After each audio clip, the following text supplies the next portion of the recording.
Então, beleza. Começando mais um Patercast, aqui é Antônio Garcia. Aqui é o Felipe Zappalá. Show de bola. Patercast é um movimento para o resgate da paternidade. Você tá bem?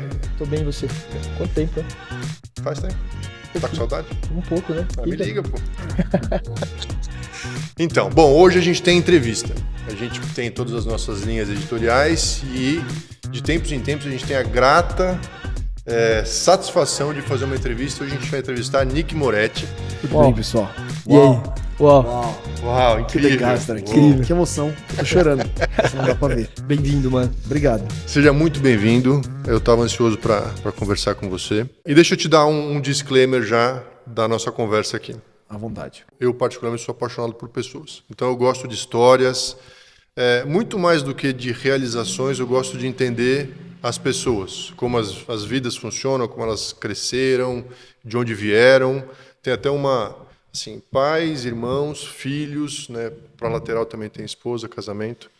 E eu queria que a nossa conversa tivesse mais ou menos esse caminho. Então, se alguém quiser saber sobre o Bailinho da Paz, na minha experiência pessoal, tem 50 podcasts falando sobre o Bailinho da Paz. Não que a gente não possa falar sobre isso, né? Não. Mas a ideia nossa é falar sobre você. E antes de começar, queria que você se apresentasse para quem não te conhece. Sou o Nicolas, sou marido da Bruna, em primeira instância. Minha esposa maravilhosa, cheirosa, que não está aqui agora. Mais um grande beijo, amor, para você. Sou cristão, apaixonado por Jesus, desde que me entendo por gente. Espero continuar fiel até o fim. Sou marqueteiro de ofício, formado, treinado e atuante nisso. Tenho uma agência e trabalho numa agência e também tenho uma outra agência. Então, tenho o Julius, que tem 2 empregos. Eu tenho Julius, que tenho 3. Essa piada é muito boa. E eu adoro fazer ela, constantemente. É isso. Eu sou um filho de um pai. Você é casado há quanto tempo? Agora vai fazer 3 anos. A gente casou em agosto de 2021. Ah, não, senão vai fazer 4, né? Não, vai fazer 3. Fazer Agora, 3. agosto de 2024, a gente faz 3 anos de casado. Quantos anos você tá, Nick? Eu tenho 26 anos nesse exato momento, faço aniversário dia 11 de 12 de 1990. Não, 11 de 12, nasci em 1997, vou fazer 27 esse ano. Você é de 97? Sou. A minha filha mais velha é de 98. Então você poderia ser meu filho.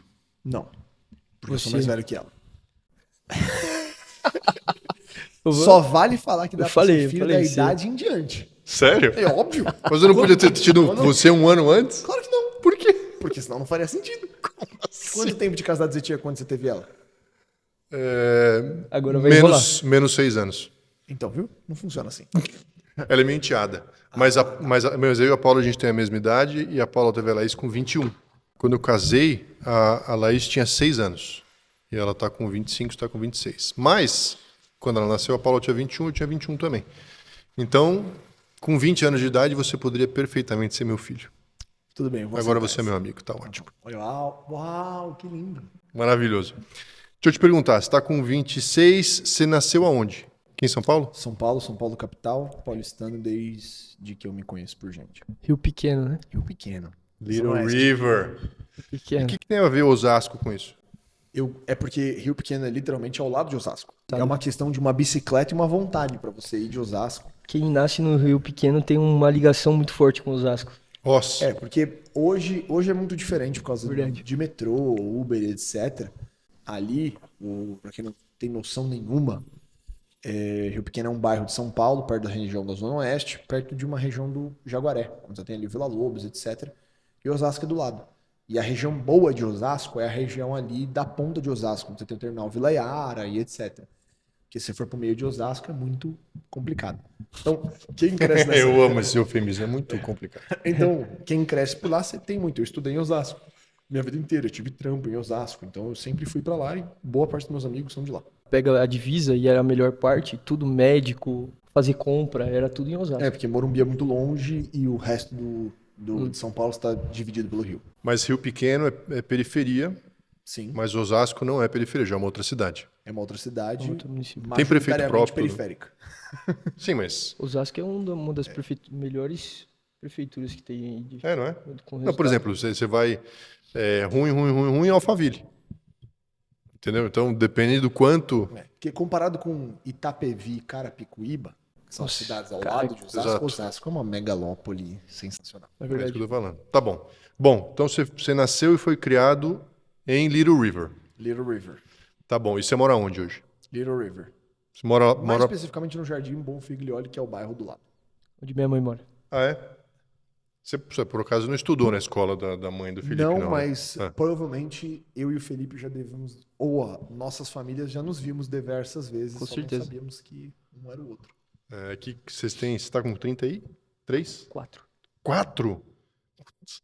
34, 8 anos de diferença é muita coisa pra quando é moleque, Ter né? convivido, né? É um pouco, né? Que a gente pode começar pela pergunta como foi a tua infância? Com os teus pais, com tua mãe e teu pai? Quão cedo a gente quer voltar? Você nasceu morto. Exatamente. Essa O história que é uma legal. contradição em termos. Exatamente. Eu não nasci morto. Eu morri antes de nascer. Gostei. Ele não sabe da história. Não pela sei. cara dele. Então, eu faço a lição de casa, meu truque. Minha mãe sempre me corrige nessa história nos detalhes pequenos, mas a maneira geral, e eu vou evitar os detalhes porque ela também assiste tudo que sai com o meu nome. Minha mãe contraiu uma pneumonia muito forte num estágio bem avançado da gravidez. Minha mãe é uma pessoa com asma, rinite, bronquite, sinusite, aí você coloca outras coisas com ite. Otite. Ortite, matite, maquite, o que você quiser colocar com it, ela tinha. Então ela era muito ruim em respiração, quando ela contrai a pneumonia, ela fica muito ruim, a oxigenação cai demais. Chega um ponto tão grave que os médicos intervêm, comunicam minha avó e comunicam o meu pai de que não tinha mais como me salvar, tentariam salvar minha mãe, ela entra em processo cirúrgico. Mas isso já no processo de parto? Não, eu nasço de cesárea dentro dessa crise. Então, Então você não teve parto normal, foi cesárea. sim. Eu falei que foi parto normal? Falou. Me confundi. Tudo bem. Então, nasço de cesárea nesse processo justamente por isso, porque minha mãe estava tendo uma parada respiratória. Caraca. No final, eu nasço bem e ela também. Não, Mas com ela já quantos tava... meses você nasceu? Cara, eu tenho ainda essa dúvida. Eu sei que não é nem com 9 nem com 7, é algo no meio. Tá bom. Eu não estava nem no momento, nem estava muito bem. E, inclusive, a cesárea vem porque a história completa, minha mãe vai me corrigir ela, a minha mãe estabiliza, e aí iniciam a cesárea, e a cesárea é justamente para evitar qualquer complicação, só que eu já tinha sido dado para a minha família como morto. Minha família conta a imagem da minha avó correndo no corredor do hospital, gritando loucamente, porque ela recebeu a notícia que o netinho foi de base, foi de camiseta de saudade. Caraca. Caraca, Onde velho, que não eu vi sabia essa dessa história. camisa de saudade? Bom, De arrasta para cima. já- E aí eu tô aqui. Caraca, então você nasceu assim, mas daí qual foi o processo? Você, porque... Se nasceu assim. Aí se nasceu assim. Não, porque a Paula tem uma história super parecida. A Paula nasceu desenganada, lembra que ela contou? Ela nasceu desenganada, com acho que menos de 7 meses, cabia numa caixa de sapato, assim. E aí, né, parece que deu tudo certo. Mas, Até agora tá acho que no seu caso também, acho que deu tudo Até certo. agora, tá tudo bem. Mas como é que foi, cara? Você, de fato, tiraram, porque quando tem esse Não, processo... quando eu nasço vivo. Eu fui então atestado- eles... Eu fui atestado como morto por causa da oxigenação. Então, já não tinha como salvar, tinha que entrar em processo cirúrgico, porque a minha mãe tava sufocando. E se ela tá sufocando, eu também tava sufocando. Entendeu? Porque o ponto central era, ela não pode estar com uma oxigenação tão baixa, num processo tão avançado de pneumonia, sendo que ela tá dividindo oxigênio comigo. Eu, na verdade, era o problema. Então, no processo, já tinham me desenganado também. E acabou que eu acabei nascendo. Bem, saudável. E o principal, eu não tenho nenhuma sequela.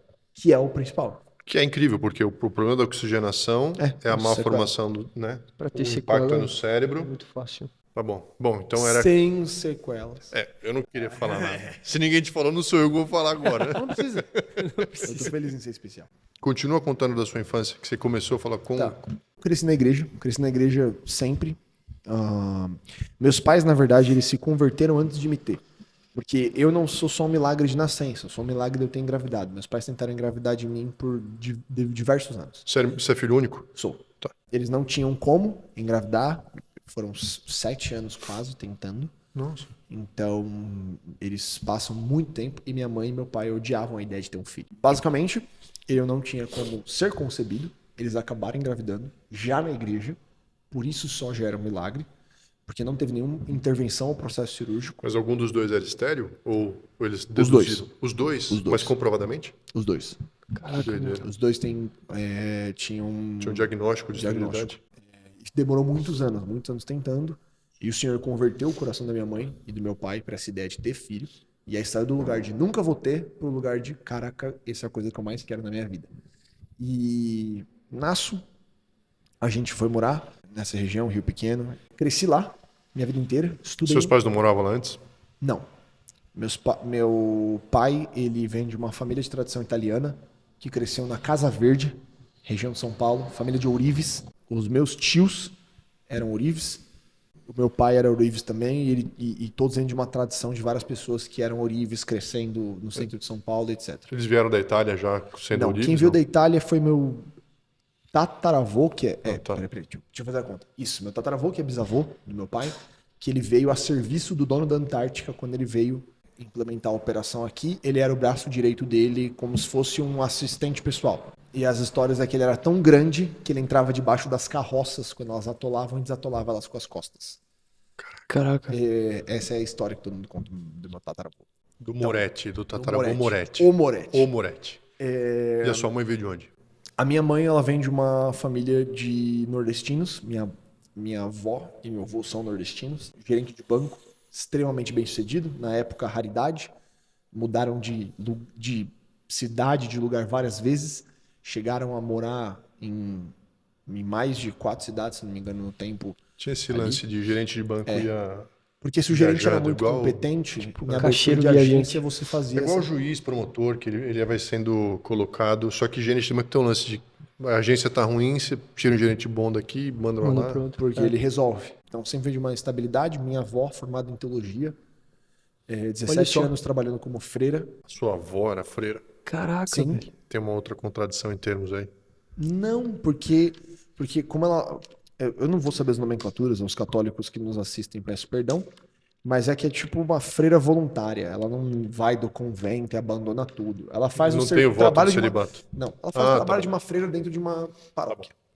Porque a freira, que acho que é igual o padre, tem voto do celibato. Ela sempre compartilhou com a titulação de freira, talvez tenha uma outra titulação, não conheço a fundo para saber quais seriam as variantes, mas ela é formada em teologia, se eu não me engano, ela é formada pela PUC. Caraca, mano. Mas Que aqui em incrível São isso. Paulo, ou quando que ele... Uma que- excelente pergunta. Mas Não eles faço eram a do menor Nordeste de onde? Bahia, Maranhão? Natal. Natal. Natal. Rio Grande do Caraca, Norte. Então, a gente cresceu nesse ambiente, essa é a tradição dos meus pais, Tá. nessa escola. A minha mãe é advogada de formação. Formou onde? Pergunta de advogado. Cara, não lembro. Não, eu imaginei que pudesse ser Sanfran pela vontade que você tinha de fazer Sanfran. Não foi São Fran. Tá bom. Na verdade, eu contei isso para usar a palavra brevemente, mas São Fran não era muito uma escolha. Era a forma de. Porque o combinado graça, que a minha mãe tinha é que ela não quer pagar a faculdade para mim. É justo. Outro dia conversaram, estavam falando comigo sobre o custo das faculdades, eu falei, infelizmente, não sei. Então, minha mãe fez direito, mestra em direito, Mestre. mestre em direito. Acho que mestre não flexiona. Né? Ou é, Vai saber. ou ela é mestranda, ou ela é mestre. Tá. Mestra em direito. Você é o professor de português deles também? Ou não? Não, de português também não. Não? Só encho o saco. Eu encho o saco, assim, entendeu? Ele é versátil nisso. Eu encho o saco multiculturalmente, Mas você sabe que multidisciplinarmente. às vezes eu tô em alguns lugares e coisas que você me corrigiu vem na mente na hora e eu não Pronto, eu cara. falo. Viu? O dia que você tiver com Eu tô reis, incentivando disso? você O ganhar. nome disso é discipulado. Na veia. reis e rainhas, você vai, entendeu? E o seu pai? Meu pai. O que ele fez? Ele é Ourives. Ah, ele é Ourives. Ele é Ourives. Ele manteve a tradição. Meu avô era Ourives, meu tio e meu pai são Ourives. Inclusive, as histórias do meu pai é que no começo, quando ele começou a mexer com isso, eles acabaram virando, numa época que tinha muito menos Ourives no mercado, eles faziam alianças e joias para muitos famosos. Então eles tinham um ateliê muito reconhecido. Ficava onde? Sempre? Cara, eles tiveram vários lugares, mas majoritariamente na Casa Verde. na Casa Verde, um A deles. minha aliança é de ourives, não é do... A gente foi na Vivara, viu o modelo, entrou em contato com o ourives, que era meio que Isso da é uma família. curiosidade muito Minha também. particular, mas eu não uso nada feito. Tipo assim, perdão. Eu não uso nada que você compra por aí. Em loja. Tipo, isso aqui foi feito por um ourives. Isso aqui foi feito por um ourives, isso aqui foi feito por um ourives. Eu não uso nenhuma joia, pulseira, nem nada que não tenha sido feita por um ourives. Por quê? Porque eu fui criado assim. É? Porque joia, ela não é um acessório apenas, ela tem um significado. Que da hora isso. E ela só tem significado quando ela é feita por alguém com propósito. Que da hora. Então, Profunda. sem minha- querer, né? minha- Foi tipo... Minha também. É, Fico a uma minha Rafa aliança, tem- não vai dar pra ver, mas ela é um ramo de oliveira. Dá pra ver. Então ela sim. tem um ramo de oliveira encravado nela. Aqui não vai dar pra ver porque tá por dentro, mas isso é uma coisa tradicional. Então todas as peças que a gente usa, desde o metal até qual é a pedra, isso aqui é um ônix craquelado, tudo tem um significado. Porque se você vai usar algo, é bom que ela signifique algo. E o teu pai era dono de uma oficina? Sim, meu pai e minha mãe sempre empreenderam. Ah, Sempre. Eu cresci dentro desse ambiente. Então, onde ninguém é CLT. Onde você trabalha de sábado a sábado, porque você é o dono. difícil esse ambiente. Nunca achei. É. Pra mim, na verdade, sempre compartilhei isso, curiosamente, com o Felipe também. Sempre foi estranha a falando- ideia de você ter essa rotina fechada. Tá. A ideia do trabalho acabar, pra mim, ela não é uma ideia que foi familiar. Entendeu? A ideia é que o trabalho ele é progressivo. Eu não estou trabalhando, eu estou construindo. Tá bom. Então, essa sempre foi uma cabeça muito comum. Tipo, minha mãe não tá tocando um trampo. Não, tá construindo um escritório de advocacia. Minha mãe hoje não só é advogada, como também tem uma imobiliária. Então, esse espírito de Julius Sim. já é carregado. E meu pai sempre foi o cara de muitas empreitadas. Então, ele foi vidraceiro, metalúrgico, ourives, ele tinha várias frentes de atuação. Muito versátil, muito criativo, um artista nato. Então, essa questão de ser multidisciplinar, de fazer muita coisa, e esse tom de empreendedorismo sempre foi o ambiente que eu cresci. Eu digo difícil porque enquanto a gente é empregado, você tem alguma previsibilidade de receita. Nisso, 100%. Agora, emocionante. quando você é empreendedor, caraca, momentos maravilhosos e momentos que... Matar um leão por dia, né? Exatamente. Emocionante. Ainda mais o hábito da advocacia é o hábito onde você tem dezenas de processos incríveis que uma hora ou outra vão cair. O fluxo de caixa é Então, horrível. tipo, a tua talvez- mãe faz contencioso? A minha mãe ela também é multidisciplinar, mas ela é majoritariamente trabalhista familiar. Tá bom. Caraca. Demora. Só que assim, Vale, tá- quando entra, às vezes, é gigantesco a quantia. Mas quando entra? Quando demora. Quando é que será? Então, essa dinâmica sempre foi uma dinâmica muito familiar. Por isso eu até compartilhei. Para mim sempre foi estranha a ideia de trabalhar para alguém. E eu abandonei a ideia de advocacia por causa disso. Quantos chefes você teve? Que é o chefe que eu tenho hoje. Na agência. Meu primeiro e único. Eu acho que quando você é jovem é bom empreender para você entender como é que é a dinâmica de Maravilhoso. trabalho. e tal. Maravilhoso. Uma coisa, empreender te faz respeitar. Isso é um processo que foi verdade. Ser chefe fez sempre eu conseguir respeitar as pessoas que acabaram tendo essa posição de autoridade. Porque eu sei me colocar na posição. Eu não consigo demonizar a pessoa ou culpar a pessoa. Na verdade, eu só consigo me compadecer, porque eu entendo o tamanho da pressão, Difícil. eu entendo o tamanho da responsabilidade, eu entendo todas as dinâmicas, que são dinâmicas mega complexas, e que o trabalho de um gestor não é o trabalho braçal, é o trabalho mental. E a pressão de eu tomei a decisão errada, eu afundo isso aqui, eu afundo essa pessoa. Pouca gente conhece de chegar no final do mês e ter 9 famílias dependendo de você. Você tem 9 pais de família que pagam a conta da casa na sua folha. E se você errar a mão, você afunda todos eles.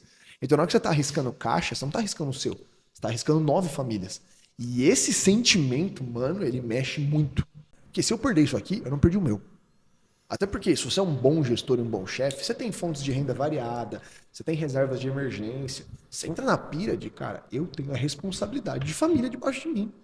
Por mais que a pessoa consiga outro emprego, e se ela não consegue? E se eu boto ela no olho da rua agora, sem conseguir fazer uma calção de demissão e conseguir cobrir mais um mês, porque a gente entrou em falência, porque eu arrisquei o caixa aqui agora. Abri um parênteses, mas Não, foi muito bom o ponto. Eu concordo, Então, 100%. Então esse Quando lugar você é empregado, você que é não o tá lugar de paternidade, de provisão. Quando você é Exato. chefe, mano, você tem a responsabilidade de prover. Não apenas para sua família, mas para a empresa. Quem toma a decisão que coloca fluxo de caixa é você, quem contrata a pessoa. Então tem várias tensões que, por empreender, eu sempre respeitei muito quem era gestor, quem era chefe. Então, tipo, eu nunca liguei pra levar bronca. Eu nunca liguei pra pancadaria. Eu nunca liguei pra... Você nunca teve uma tendência assim, socialista? Nunca. Não, fui sim. Fui esquerdola pra Com quantos caramba. anos? Ah, é adolescência, né? Caraca. Muito. Sério? Eu sempre fui a pessoa que eu era, não por indicação dos outros, mas eu era por ler e eu parei de ser por ler. Então, esse é um processo particular da minha adolescência. Mas a gente estava na minha infância. Acabou com A quantos gente anos? para agora ou volta? O quê? Com quantos anos acaba esse seu processo aí de... Por volta dos meus 18. Lendo Marx. Lendo Karl Marx, eu falei, mano, não dá. Não tem como. Mas o que te levou para esse lugar, então? Eu sempre gostei muito de ler, muito de estudar. Muito. Então, eu li muito material. Muita coisa, muito livro. Então, eu li muita coisa de Marx, eu li muita coisa de Hegel, eu li muita coisa até mesmo de Smith para entender conceito de capital e livre mercado, as duas perspectivas. Sempre fui muito envolvido com política e pensamento político. É mesmo? Gostei muito, gostava muito, assistia debate, fazia crítica, sentava para ouvir os dois lados, acompanhava jornal. E eu sempre tive um pensamento muito mais ligado para a esquerda social. Então, eu li muita coisa de cristianismo socialista. Tipo assim, todos os materiais que você imaginar. E eu sempre fui uma pessoa convicta de perspectivas. Eu não era um comunista, mas eu era um socialista. 100%. Mas isso é o seu socialista de colégio de 16 anos. Quem te ensinou a ler, quem te influenciou para... Porque ler hoje em dia não é uma coisa natural. É que É aí vem a contra-intuitivo. parte estranha, mas eu sempre fui introvertido. Não, isso é estranho. Não introvertido no sentido de expressão, introvertido no sentido de relacionamento. Eu sempre tive muita dificuldade de fazer amizade. Eu nunca saí em festa, eu nunca saía com a galera. Eu tive uma criação muito em casa. Filho único, né? Filho único. E pra você ter uma ideia, eu fui criar isso é engraçado, mas eu fui criar um Instagram em 2017. Não me diz nada. Tipo, o Antônio não tem o Instagram, né? Não, quando que criou essa... 2012 todo mundo já tinha um Instagram, eu não tinha. Então, tipo, é engraçado eu ser o cara das redes sociais, porque eu nunca fui o cara das redes sociais. Tá. Eu virei o cara das redes sociais em 2015, final para 2016. Que eu comecei a me interessar no assunto e genuinamente estudar bastante sobre. Hoje você é um especialista de social, né? Sim. Até evolui mais para marketing de conteúdo e performance de marketing. Mas a minha especialidade é 100% social media. 100%. Eu nunca fui conectado. Então eu sempre fui uma pessoa que li muito. E a minha mãe sempre me ensinou a ler. Então ela é A resposta é a tua mãe. Mas nunca foi um negócio impositivo. Não, eu também acho que não... Sempre foi um hábito mais... Eu não era o cara que na minha adolescência, até os meus, acho que devo dizer 15 anos, jogava videogame. Eu não tinha videogame. Então, a minha criação ela é muito estranha. Se você vê hoje a pessoa que eu sou, não responde a muitos padrões. Eu era o cara que estava estudando, lendo. Eu brincava de Lego a minha infância inteira. Lendo a Bíblia. Lendo a Bíblia. Você estudou mesmo. Eu tô muito orgulhoso. Depois eu te mostro minhas Caramba. anotações. Caramba. Eu quero ser dedicado como você quando eu crescer. Precisa crescer bastante. Para mim sempre foi um processo. Eu lia muita Bíblia. Até para fechar esse parênteses do Marx, foi lendo um livro dele, que é um livro em alemão. Chama Políticas Econômicas, página, se eu não me engano, 377. Eu até mando para vocês a página. Caraca, velho. Mas você fala alemão? Quê? Você fala Não, eu alemão? li em inglês. Ah, tá. Mas é um livro que, tipo assim, você não acha ele em português. Eu, pelo menos, só achei ele no Brasil em alemão. Porque eu depois quis voltar, falei, achar isso aí. Lendo a página, ele tem uma página onde ele fala sobre você não poder ter a igreja, porque a igreja é um instrumento de alienação. E como era necessário para instituir um governo dentro do molde, você desinstrumentalizar a igreja. E ele começa a explicar o porquê que religião, não só o conceito do ópio do povo, mas porquê que eu sempre ignorei a parte do ópio do povo, não consegui alienar, porque eu nunca tinha me debruçado no fato dele atacar a instituição da igreja. E eu cresci na igreja. Todos os meus amigos eram da igreja. A igreja foi quem me formou. Entrou em conflito. Então, na hora que eu olhei para aquilo ali, eu falei, peraí, então agora... Quando você faz o reality check das coisas, sabe? O cara fala, a igreja é um lixo. Você olha, tô vendo aqui que não é. Sabe, próximo ponto. Esse aqui não E vai era me um pegar. ponto, tipo assim, agora que eu tô entendendo mais maduro talvez é um pouco presunçoso, mas com um pouquinho mais de vocabulário eu tô entendendo o pensamento desse cara, ele discorda de tudo que eu acredito e amo. Então, eu não vou nem entrar numa questão de certo e errado, é uma questão de escolha. Ou eu preciso abraçar isso aqui, ou eu preciso abraçar essa outra coisa. E com todo respeito, tchau, tchau. E eu neguei. E aí eu comecei a me aprofundar em outros materiais e etc. E aí eu fui descobrindo mais profundamente os pensamentos. Então não foi um processo de ninguém me falou nada, foi um processo de olhar o negócio e eu cheguei à constatação. É impossível ser socialista e cristão. Ponto final. Todas as bases de pensamento são distintas. Você pode tentar modificar o pensamento para criar um ponto em comum. Mas você não tem como ir para nenhuma base clássica e não perceber que esses caras odeiam a igreja. Tipo, não é que eu não gosto, eu odeio. Engraçado, Eu né? falei, Que mano, com 18 anos de idade, o cara percebeu isso sozinho e tem nego 60, 70 batendo nessa mas é que esse é o mesma ponto. tecla, É né? porque você Caraca. ama mais aquilo ali do que a igreja e o corpo de Cristo. É. Então, eu, como uma pessoa cristã, que acredito em Jesus, não tem como eu conciliar os dois pensamentos. Foi uma decisão natural. É legal que não foi algo emocional, foi algo racional que você teve. Não foi. E foi pós-eleição de Aécio e Dilma. Nossa. Eu tinha 16 quando a Dilma estava se elegendo, não emancipei o título. Mas, assim, se eu tivesse emancipado, eu com certeza votaria 13. Sem dúvida. Só que aí foi logo no ano seguinte que eu comecei a, tipo... Não sei nem se foi no ano seguinte, eu sei que foi pós-eleição. Essa foi a primeira eleição que foi discutida a correção dela, porque eu lembro, cara, eu estava num culto lá na Vila Maria, eu lembro que eu estava acompanhando, aí o Aécio estava, ele sempre caminha junto, né? Aí o Aécio ganhando da Dilma assim, o Aécio aqui, a Dilma aqui. Aí de repente, cara, eu lembro, eu no celular, o culto rolando, né? Aí de repente ele parou e ela começou a subir, passou e ganhou. Eu lembro de ver aquilo, eu falei, caraca, ninguém vai falar nada, isso aqui tá muito errado. Tá parecido a última, né? Mas foi a primeira vez que aconteceu um negócio desse, cara. Então, a última foi assim também. Foi Então, estranho. assim, o meu processo foi zero processo político. Aécio e Dilma não era uma eleição que tinha uma pauta política, por exemplo, presente na igreja. Não, Tipo, tinha zero. Ninguém falava de nada. não, é. Então, eu não ouvi, entendeu? Tipo, na verdade foi um negócio, até porque eu era muito novinho, eu era adolescente, tudo assim, eu fui tomando Pessoal, decisão né? sozinho. Pessoal. E por isso que eu falo, tipo, cara, se você lê de verdade as fontes e as bases, você é capaz de pensar. Então, você é capaz de decidir. E eu, obviamente, nessa época eu já tinha lido a Bíblia algumas vezes. Então, eu sempre acreditei na Bíblia. Nunca tive dúvida nenhuma da Bíblia. Eu sempre estudei a Bíblia, lia material complementar. Eu era o tipo de pessoa estranha que lia suplemento arqueológico com 14 anos. É diferente, né? Cara, você contou o testemunho do seu pai, que você voltou da Austrália com um propósito claro de garantir a salvação dele. Garantir não, de pelo menos, né, ter os melhores esforços nesse sentido, não se arrepender de não ter voltado. Depois pode até falar a respeito do sabático na Austrália e tal. Mas a dúvida que eu fiquei foi o seguinte: seus pais, eles cresceram, né? Eles pelo menos te criaram na igreja. Acho que é a igreja cristã da família, né? Não, eu Como é que era chama? de uma outra igreja chamada Igreja Internacional, e aí vem a sua dúvida.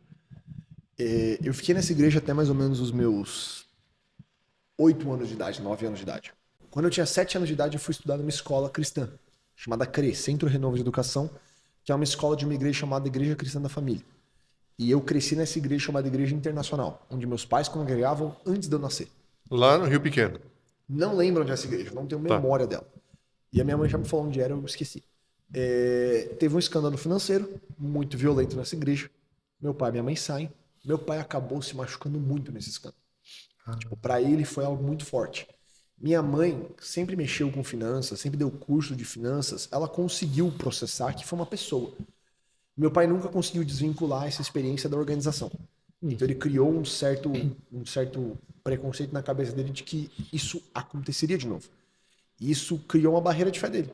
Então quando a gente mudou de igreja, ele nunca conseguiu se conectar de verdade. Ah, entendi. Então depois que a gente se mudou, eu estudava na escola da igreja e eu ia para a igreja. Caramba. Então todo o meu processo ali, até o meu 9º ano, antes de entrar no colegial, aquele lá era o meu ecossistema. Mas aí seu pai não ia mais para a igreja? Ele ia, mas ele não se conectava. Tem uma grande diferença. Você tá lá, mas você não tá lá. Sim, mas não se conectava no nível de você falar, cara, não sei se ele é salvo.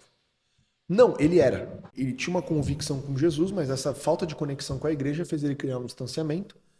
Meu pai e minha mãe começaram a entrar num processo de crise, muito majoritariamente pela má gestão dele, financeira, que meu pai sempre foi um empreendedor de altos e baixos, então muito sucesso e depois uma má administração, ideias incríveis, projetos incríveis, artesão, mas não gestor. Ele produzia, Artista, né? ele produzia arte boa, mas nunca foi um gestor exímio nisso. Mas sempre muito disponível a tomar muitos riscos, que é um perfil da minha mãe também. Arrisca bem nesse processo. Eles acabam entrando num processo de divórcio, como devia ter 11, 12 anos. E esse processo foi muito traumático, por vários motivos lá dentro, e mexeu muito comigo. Eu simplesmente cheguei um dia e meu pai não estava lá. Ele foi embora. Então eles se conversaram. Então, assim, não teve uma briga com o dedo. Foi um processo muito frio e longo de distanciamento. E até por ser muito frio e longo e por não ter uma ruptura, ele, na minha cabeça pré-adolescente, eu acho que ele ficou mais nebuloso ainda. Sim. Tipo, o que está acontecendo? O que tudo isso significa? Você tem pouco vocabulário. Sim. Então, isso te acarreta muitas dúvidas e muitas inseguranças. E como que era o seu relacionamento com teu pai? Até esse momento, muito bom. Meu pai, eu não posso falar pelo marido que ele foi para minha mãe, mas o pai que ele foi para mim. Eu tenho a imagem, não sei se do seu pai ser um cara até um pouco parecido com você no temperamento efusivo, porque é o artista, sabe, bacana. Meu pai era um pouco assim, charmoso, 100%. tal, Meu pai era muito mais legal que eu. mas que não sabe Ele fez administrar. uma cara de que não era muito difícil. Não, Quem, eu eu? digo assim, Ele? meu pai era muito mais legal que eu, mas é bom que a gente tenha essa imagem. Mas essa figura do Eu charmoso, sou mais legal boa que meu pai. pinta, rei da conversa, com facilidade imensa de trafegar nos ambientes. Isso. Sempre foi meu pai. Isso, assim, é o que o para fora é maravilhoso, mas a cozinha não está arrumada, sabe assim? Então, eu produzo bem, eu sou artista, tudo super bom, mas dentro aqui de casa não necessariamente está tudo arrumado. Então, na parte mais séria da coisa, que é gerir dinheiro, gerir risco, às vezes gerir expectativas, não está indo tão bem. E tem até uma... Eu sei porque meu pai era bem assim. E, cara, meu pai e minha mãe já são falecidos. Então, ele era maravilhoso para fora. Para dentro de casa, acho que até um modelo de paternidade que é até o que a gente propõe. Tinha uma paternidade falha na parte mais séria da paternidade, que é de conselho, gestão, parte intelectual. Então, minha mãe lia muito, meu pai não É lia o nada. presente ausente que a gente fala, né? Exato. Então, ele era o charmosão, bonitão, mas, cara, a gente vivia numa montanha-russa, entendeu? De certo modo, a montanha-russa financeira, como a minha mãe sempre foi muito presente e empreendedora, não era. O problema é que ele puxava um risco para a família, né? Então, Exato. Não é sozinho, né? não é sozinho. Isso criava uma estabilidade. Sempre foi assim. Então, com 13 anos... Mas vocês eram truta. Super. Meu pai sempre foi muito parceiro. Mas quando ele sai de casa, era a fase que... Dos 9 aos 12 é quando você está formando personalidade. Crucial. Uma criança. Dos 13 em diante é quando você se posiciona no coletivo. Eu sempre falo isso para quem cuida de adolescente. O adolescente de 13, ele criou já uma percepção na psique dele de quem ele é.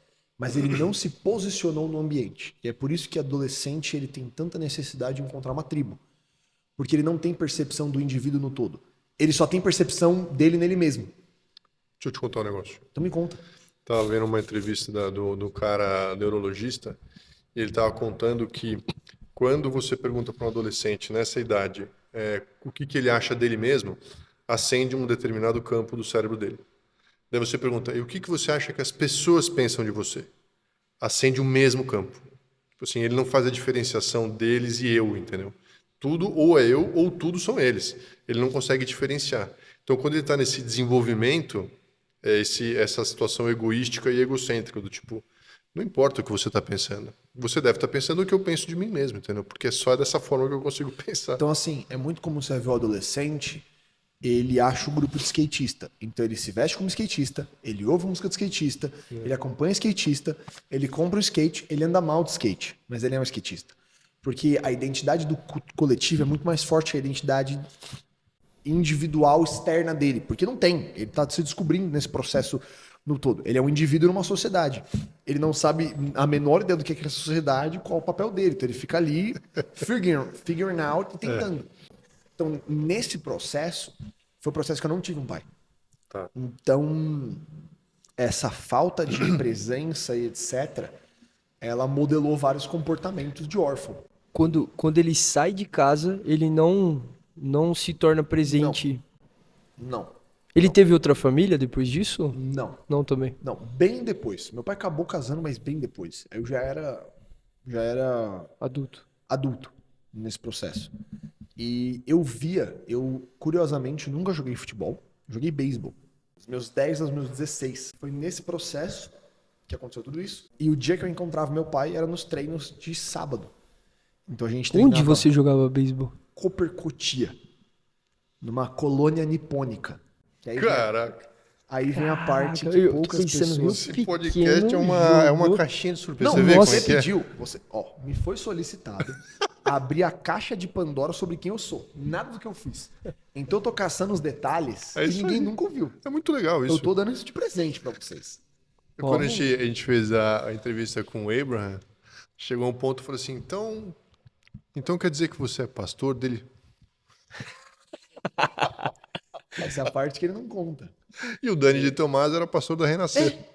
Essa foi surpresa, pra mim foi surpresa. Mas eu vi no podcast Ele e o dele. Caio Bueno conseguem dar a mão. O Caio Bueno tava em casa fim de semana, falou, eu também fiquei surpreso. É muito louco. Caraca. Então, e essa é a parte engraçada, porque hoje eu faço parte de uma comunidade nipônica. E eu cresci numa comunidade nipônica, porque eu jogava beisebol com japoneses. Que irado, Eu velho. passei 6 anos agradecendo o campo. Chegava, treinava, rastelava o campo para deixar tudo em ordem, abaixava e falava arigatô pro campo. E aí depois a galera agradecia o espírito do campo. Eu ficava quieto, né? Ficava na Agradecer sua. o espírito. Agradecer o campo é uma coisa, o espírito do campo até já é agradecer demais, né? a Deus, Até o campo é uma trindade, né? Até o corpo, o espírito. Eu tenho memórias claras de eu passando domingo, pós-treino, no almoço, fazendo nigiri com as batiãs de todos os meus amigos, elas falando japonês comigo, eu tentando aprender e elas me aloprando, porque eu era incapaz de pronunciar. E essa era a minha dinâmica. Mas era um ponto de conexão com seu pai. Era porque meu pai sempre me buscava no treino de sábado, pós-treino. A gente no Brasil valoriza muito esportes criativos e não Sim. esportes mecânicos estratégicos. Por exemplo, handball, futebol é um esporte que você tem que ter ginga, você tem que ter malícia. Eu nunca tinha pensado nisso, é verdade, meu. Você cria jogadas. Americano gosta de uma Futebol coisa performante. americano, beisebol, não são esportes criativos, são esportes estratégicos. É muito mais um jogo de xadrez do que um esporte criativo. Então, Não, e tendendo sempre à perfeição, né? Você faz aquele movimento. Sempre. Então, por exemplo, No basquete você vai é assim também, Você mano. vai jogar vôlei, entendeu? Vôlei, mano, é loucura. É esporte de ginga. É você dar finta e jogar pro negócio. Basquete também é, só que basquete é um esporte, is a black sport. É um esporte de negros. Ah, mesmo assim, hoje, do jeito que tá, cara, os caras bem. metendo a bola de três, assim, tipo, Que por isso que o arremesso de três ele é tão celebrado, porque ele é mecânico. sim. Então, você vai jogar beisebol, treino de beisebol arremessava 300 bolas. Num treino. Era faz 100, descansa. Que posição que você faz jogava? 100, descansa. Eu vou falar os nomes em japonês. Eu jogava no gaiá. Tamo chegando que lá, você pessoal. divide a parte de trás, que é a galera do... Eu achava que todo mundo jogava todas as posições no beisebol. Cara, eu nunca imaginei japonês e beisebol. Ah, não, isso eu sabia. Japonês, isso beisebol, Na japonês, verdade, cubano e quem americano. melhor joga. Joga. Quem melhor joga. Eu tô Sou- testando o seu português. vai Quem melhor ficar. joga é japonês. E aí depois vem a galera da América Central. que Sim, Cuba, Costa Rica, né? Cuba, nossa, porto-riquenho, Porto Rico. joga muito. Você participava de campeonato? Sim, joguei, participei, premiação, competi. Mas peraí, qual que era a sua posição? Que você Eu começou jogava a no falar? gaiá, atrás da primeira base, tá? Então é o cara que fica na direita, Tá. jogando ali. Ele é o Raito. porque é de right. Então, é sério. É sério, você tá muito zoando. bom, muito bom. Você tá Tô zoando, zoando. não é? Muito bom, Você- velho. Tipo assim, se tem first base, você chama de fasto. Fasto. Fasto. Tá bom. Que é de first. Só. Não fala first. Fala fasto. É, então é fasto. E o pitcher? Pitcher ou? É pitcher, não é pitcher. É, eu joguei de pitcher por um tempo, porque... O que o pitcher faz? Meu, arremessador. É um arremessador. Cara. Você manja, mas era tipo por baixo? Não, não é Aquele softball, era beisebol. Beisebol mesmo? Você manjava, cara, de fazer... Mas só que, aí, isso aqui é uma curiosidade completamente inútil, mas como eu sempre joguei no Gaiá, que é a galera que corre pra pegar a bola, e a galera que é quem abre jogada, né? Então o cara bate, você é o primeiro receptor. Se você erra, você errou, você melou a jogada inteira. Sim. E todos os arremessos dessa posição são arremessos longos. Sim. Então você não faz arremesso curto. A galera que tá no Nayá, que é o jogo mais fechado, você não joga a bola longa. Você só joga a bola curta. Então a bola baixa. Então o meu braço ele foi acostumado a jogar a bola alta. Quando eu comecei a fazer pitching para arremessar, eu tinha um vício no meu arremesso. E toda vez que eu ia tentar jogar, por exemplo, uma bola mais para a direita, que seria uma bola mais aberta, saía uma curva, por vício mecânico. Então eu arremessava a curva igual a máquina, Entendi. mas por não saber arremessar. Entendi. Então eu tinha um vício e eu era o jogador perfeito, porque eu conseguia enfiar tipo 4 ou 5 bolas curvas seguidas. E minha curva abria pra caramba. Fazer aquela... E quando você tá numa categoria de adolescente como a minha, eu jogava com 15, 16, bater curva quando você é mais velho é de boa, você aprende a bater. Mas quando você é mais novo, é uma bola muito difícil de bater. E é uma bola muito difícil de arremessar. Então, eu era um pitcher que jogava curva sem querer. E jogava várias. Eu podia ficar jogando curva. Você foi dos 10 aos 16 jogando? Fiquei 6 anos jogando. Caramba, bastante. Quase 7. Caraca, que da hora. E aí, Como é que chamava o time? Era Cooper Da Cotia. Cooper Cutia? Era o time Cooper. Achei que E havia a um gente nome... depois fundiu também. com um time e virou Cooper Giants. Sabe, viu? Ah, legal Então, esse assim, nome. só que eu nem cheguei a fazer tanto pitching, porque na hora que eu comecei a realmente pegar sério arremessando foi quando eu saí. E eu saí por causa da igreja. Então, eu joguei em 2 posições, basicamente. Minha vida inteira, a terceira seria pitching. E treino de beisebol, tipo assim, eu treinava durante a semana, treinava de sábado, treinava de domingo. Eu treinava ao todo, tipo, umas 12 horas, quase 15 vezes por semana. Por semana. Porque tudo repetição de movimento. Bastante. Repetição de movimento, treinamento de cardio e fortalecimento. E aí eu treinei isso, vivi minha vida lá. E meu pai sempre fazia a mesma coisa. Terminava o treino de sábado, que era um treino que começava ia manhã, tarde até o final do dia. Ele me pegava no treino. Era um dia inteiro. Meu, você passava todos os sábados. Todos os sábados no clube e domingo de manhã. Caraca. E aí me pegava porque era pra competir. Você podia treinar de boa, mas se você quiser competir, fazer parte do time, você precisava comparecer sábado e domingo. Sem exceção. E se você quisesse ter o nível pra jogar no time, você tinha que treinar de semana. Isso porque eu era um dos que menos treinava. Os moleques que eram japoneses da comunidade treinava, tipo, segunda a sexta, sábado e domingo. Obcecado total, né? Terminava em escola, o cara ia pra onde? Pro clube. Ficava queimando o braço, arremessando bola. Você é muito novo, seu braço não vai estourar. Se você fizesse isso, sei lá, com mais de 18, seu braço vai pra Nárnia. Ali não.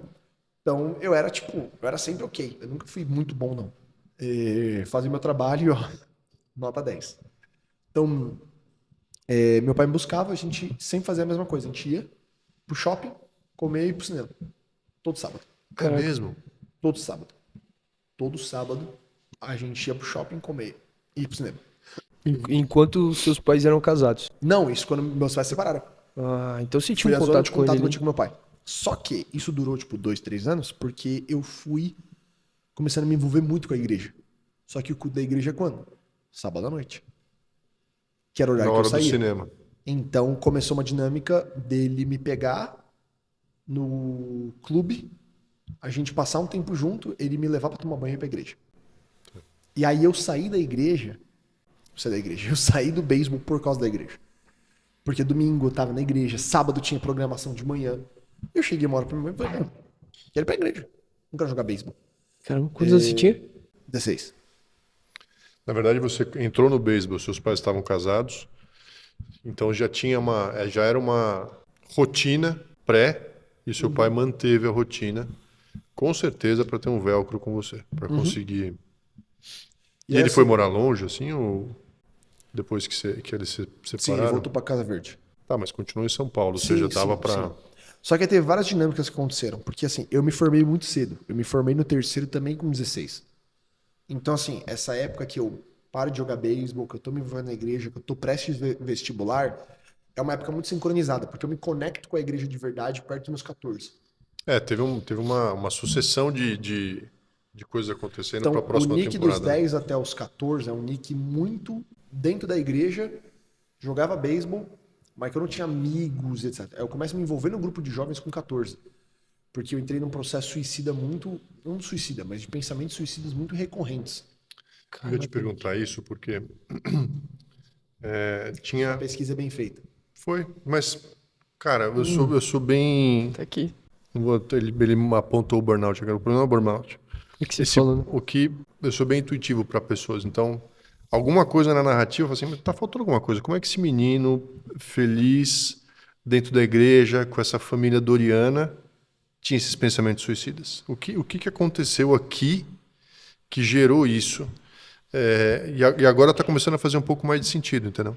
Em Tipo função assim, do processo de separação ali. você tem que imaginar, a principal visualização do Nick não é uma pessoa que tinha relacionamento de amizades profundas na adolescência, porque tinha muita vergonha, e também porque tinha uma dificuldade de se encaixar com as pessoas. Tá. Eu não era uma pessoa com muitos amigos. Eu tinha bons amigos, mas eu também não era a pessoa mais aberta. E esse processo de separação dos meus pais me gerou muitas dúvidas e crise de identidade. A depressão, quando você é adolescente, ela não é um processo racional, né? Ela é a incapacidade de processar emoção. Tá. Então, a depressão, quando você é mais velho, ela é conclusiva. Sim. Aconteceu isso, não tem mais chance, ela é desesperançosa. Ela é, de certa maneira, existe um processo de pensamento. Quando você é muito novo, ela é só tipo, cara, isso aqui is too much. Eu não tenho linguagem, eu não tenho cabeça, eu não faço ideia do que fazer com isso aqui. É overwhelming, Tipo, assim. mano, que raios eu faço com isso aqui? Então, É mais fuga do que e eu comecei a ter o hábito de sentar na janela da minha casa, do sexto andar. do sexto andar, e ficar pensando em motivos do porquê não me jogar.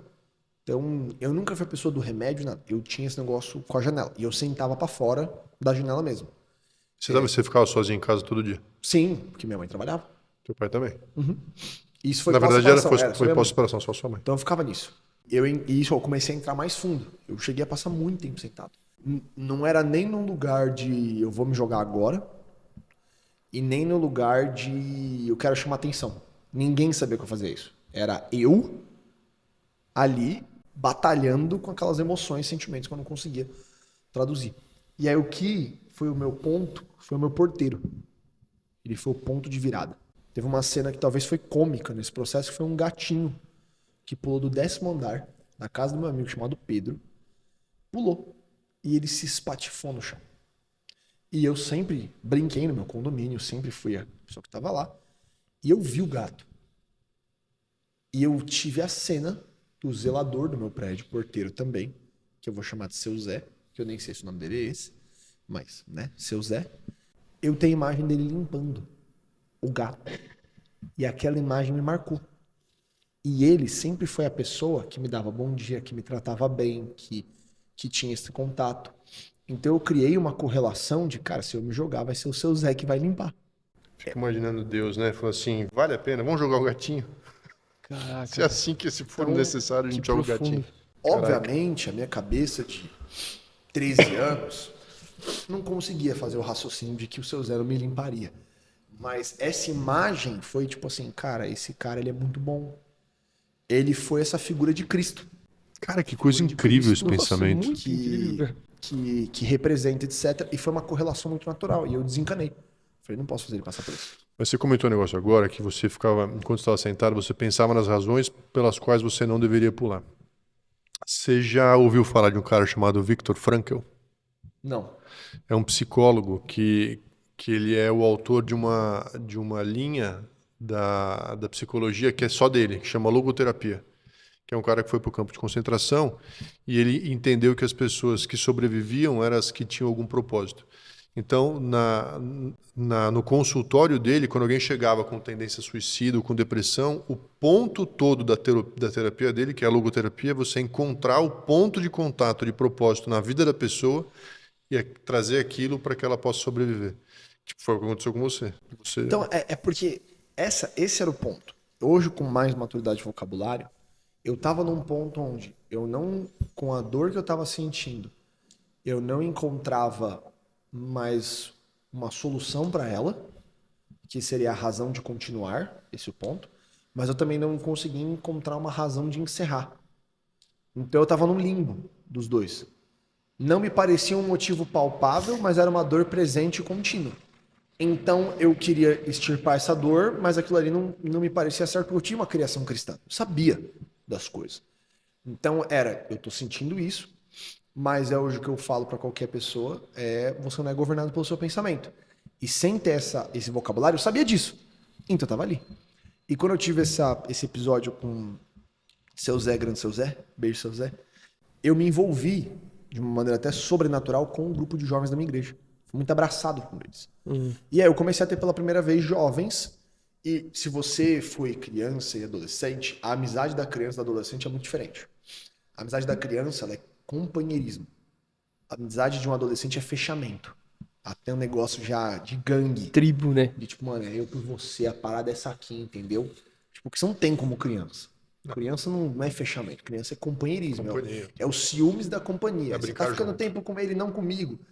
Mano, brincar junto, a adolescência, ela demanda esse negócio meio tribal, meio tipo, quem é o cacique, pra quem que a gente tá seguindo na parada, quem que é o nosso fechamento, é isso aí.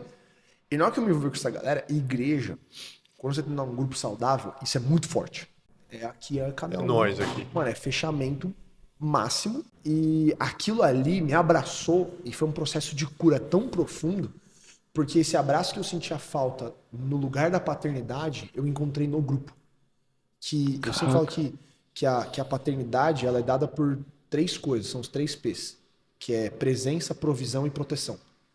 Então a identidade paterna, ela se cartooniza nisso. E naquele grupo eu encontrei pessoas presentes, eu encontrei os caras que me protegia e me cobria, e eu encontrei as pessoas que pagavam o meu negócio, me levavam para casa, tipo, me apresentavam um mundo que eu nunca vi, que não só financeiramente, mas emocionalmente provinham. Então, aquilo que eu não era capaz de gerar, eu tinha. A proteção que eu não era capaz de ter ou me dar, eu tinha agora sendo coberto. E a presença que eu esperava estava ali dentro. Te trouxe cura esse então, processo? Foi 100%. Eu fui curado na igreja. Sabe que um dos grandes propósitos do Patercast é trazer um pouco de consciência para os homens, para os pais, que por mais que você seja um cara legal, porque se você é um imbecil completo, um escroto, você sabe que você é. Tá bom. Então esse cara não é o Patercast que vai corrigir o cara que ele sabe que é mal e faz a coisa má. Mas tem uma massa enorme de homens que acha que tá tudo bem. E que acha que um divórcio, cara, tudo bem. Porque é um cara legal e no final das contas eu vou encontrar meu filho uma vez por semana, não tá tudo bem, entendeu? Você não sabe o que está acontecendo na cabeça da criança, quais são as fantasias que ela está criando e quais são os dilemas que ela não está conseguindo digerir 100%. pela sua ausência, cara. Sabe? Assim, e aí quando você... E é muito louco, porque se você chega pro pai e fala, está acontecendo isso, você previu? Está acontecendo isso com o seu filho está sentado pensando em suicídio. Você previu isso? Nunca. Você queria isso? Nunca. Você quer voltar atrás? Agora. Porque, cara... Como tá acontecendo e eu não tô vendo? Meu Deus. Nunca, sabe? Seus pais perceberam em algum ponto? Não. Eu sempre fui disfuncionalmente funcional. Nossa, falei isso para um casal essa semana que eles comentaram comigo sobre o filho. Desculpa te cortar. À vontade. Sobre o filho que é... Não, ele não dá trabalho, não sei o que lá. Ele é super... Falando bem, falou, cara, a disfuncionalidade e a ultrafuncionalidade são sintomas ou 2 lados da mesma disfuncionalidade, cara. Então, assim, se o seu filho não dá nenhum trabalho, alguma coisa está esquisita. O filho normal, ele é egoísta, ele dá trabalho, ele vai te maltratar. Então, o filho disfuncional ele é completamente rebelde, só que o filho disfuncional ele é completamente adequado, entendeu? Que é isso aí que você está comentando. E eu sempre tive uma demanda natural de usar o problema como motor. Então, tipo, cara, tem isso aqui, eu preciso achar um grupo. Não, esse grupo agora é meu grupo. E foi nessa mesma época, coincidentemente, que eu tive uma experiência muito forte com questão de dom de revelação. Tipo, eu entregava a palavra, eu tinha visão aberta. Do nada. Tipo, é que quando eu Mas entrei... era uma cultura da igreja? Não era uma cultura tão... Tinha isso sim, não era algo ausente, mas o meu era muito radical. Então, e era uma experiência muito pessoais. Então, eu bati o olho na pessoa, eu tinha um ficheiro inteiro dela. E isso daí, esse processo de cura, florou isso. Foi tipo, eu entrei no processo assim, ó, bum, e o negócio veio à tona. E foi muito presente por 2 anos. Inclusive, eu entregar a palavra para essas pessoas que eram nesses ambientes não cristãos, que majoritariamente era o beisebol. Então, eu bati o olho na pessoa, eu puxava a ficha inteira dela, tipo, sem esforço nenhum. Então, eu tinha visão. Aí eu comecei a ver os espíritos do campo.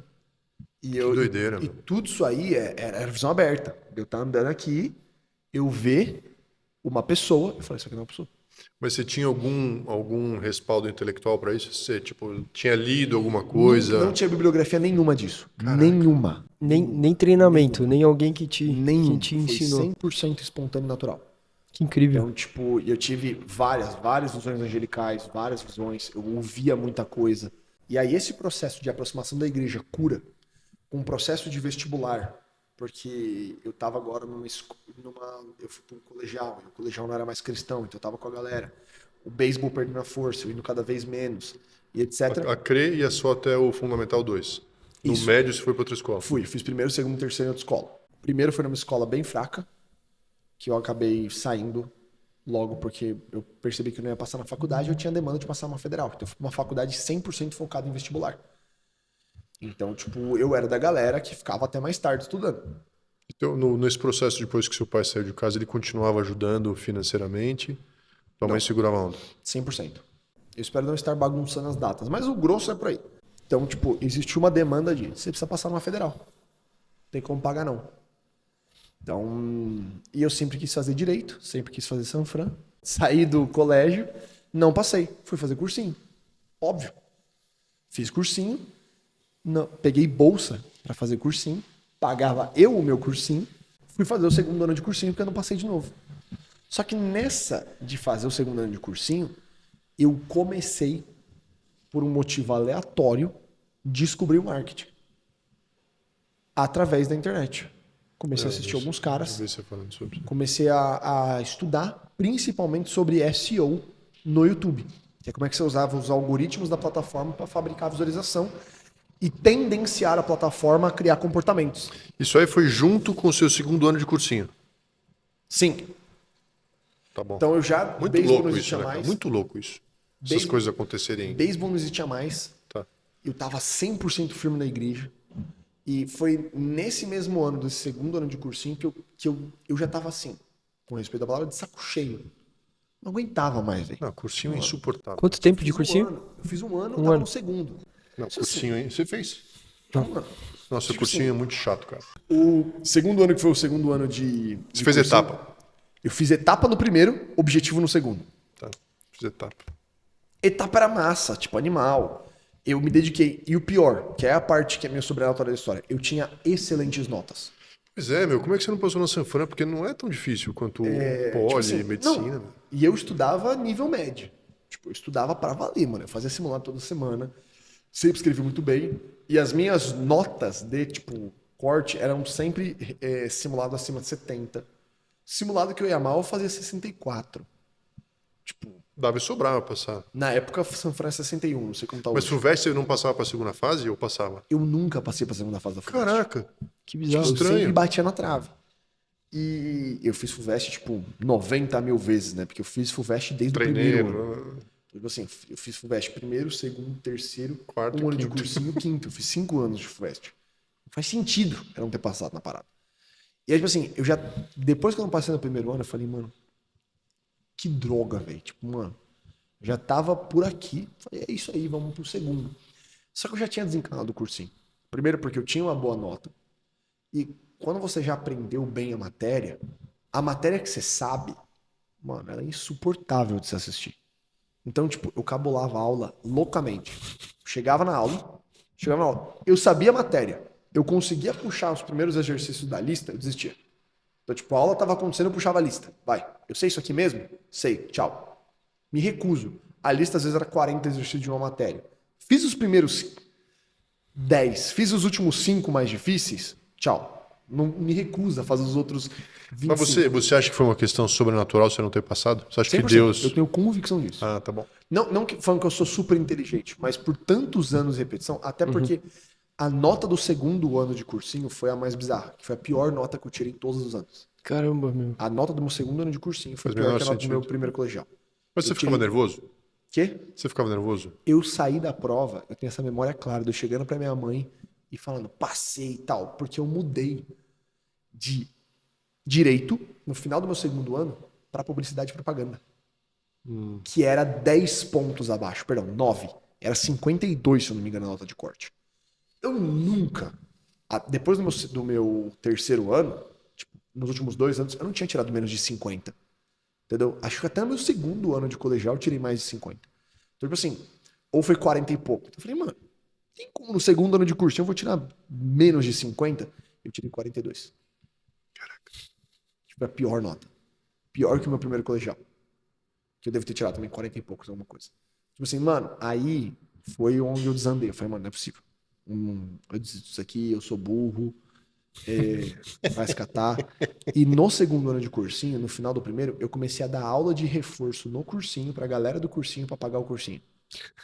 Então, eu sentava e eu dava aula de história, eu dei aula de geografia e eu dava aula pra galera que tava no 8º e 9º ano da igreja.